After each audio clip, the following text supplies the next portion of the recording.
அனைவருக்கும் வணக்கம். துலாம் ராசி நண்பர்களுக்கு ஜூலை 27ஆம் தேதி முதல் 45 நாட்கள் இந்தந்த விஷயங்கள்ல கவனமா இருக்கணும் அப்படின்னு சொல்லலாம். ஃபர்ஸ்ட் விஷயம் கண்டிப்பா தூக்கம் இருக்காது.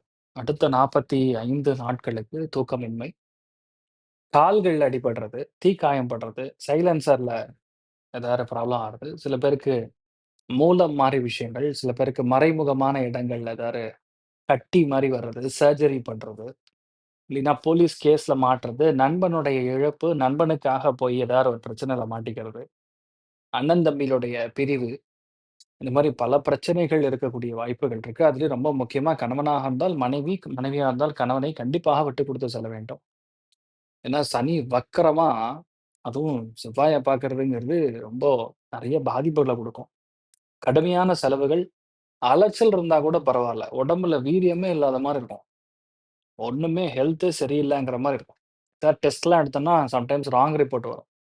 இல்லைன்னா எந்த விஷயம் கம்மியா இருக்கணும், அது ரொம்ப ஹையா ஷூட் அப் ஆயி காட்டும். அதனால தயவுசெய்து துலாம் ராசி நண்பர்கள் ரொம்ப கவனமா இருக்கணும்னு சொல்லி நான் வேண்டிக்கிறேன். என்ன பண்ணணும் அப்படின்னு சொன்னா, முருகப்பெருமானுக்கு கால் பாதங்கள்ல நீங்க அர்ச்சனை செய்ய வேண்டும். முருகப்பெருமானுடைய கால் பாதங்கள் ஃபோட்டோ கிடைச்சுதுன்னா, அத எடுத்து அடுத்த ஒரு 45 டேஸ்க்கு நீங்க ஃபிக்ஸ் பண்ணிருங்க அப்படியே. அதாவது மொபைல் வால் பேப்பரா ஃபிக்ஸ் பண்ணி டெய்லியும் அவரையே பார்த்துட்டுருங்க.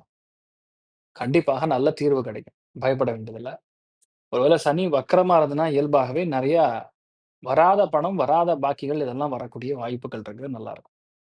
யாருக்கும் எந்த நெகட்டிவ் நடக்கக்கூடாதுங்கிறதுக்காக இந்த ஒரு விஷயத்த நான் சொல்றேன். தீர்க ஆயுஷ்மான் பவா. I am doctor Acharya Harish Raman, founder Gajakesari Jyotisha Vidyalayam. நமஸ்காரம்.